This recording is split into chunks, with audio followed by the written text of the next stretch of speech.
नमस्कार मु विकी डिम्पल न्यूज को आपण स्वागत जनाऊँची।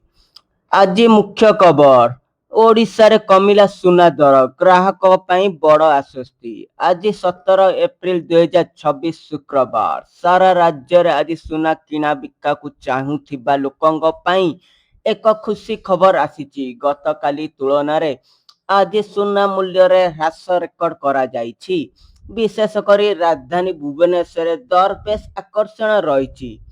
आसंतु नजर पकेबा आजिर सठिक मूल्य उपरे। आज भुवनेश्वर 24 कैरेट सुना ग्राम प्रति 15,420 टंका रही। गतकाली तुलन एथिरे ग्राम प्रति 137 टंका ह्रास पाई। सेहीपरि 10 ग्राम पई आपनको 1,54,200 टंका देबाकू पड़िबो।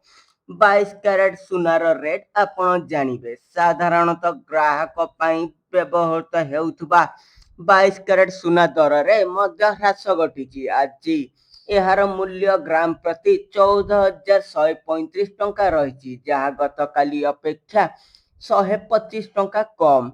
10 ग्राम पई एहार मूल्य हेउछि 1,41,340 टंका।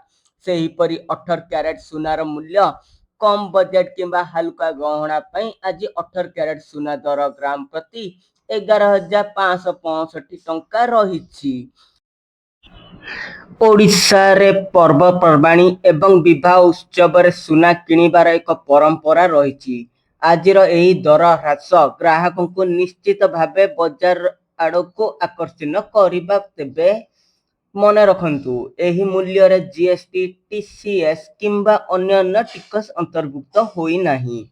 तेणु सुना किनिबा पूर्वरु निज सहर स्थानीय ज्वेलरी मेकिंग चार्ज एवं टिकस सहित चूड़ांत मूल्य जांच करनियंतु।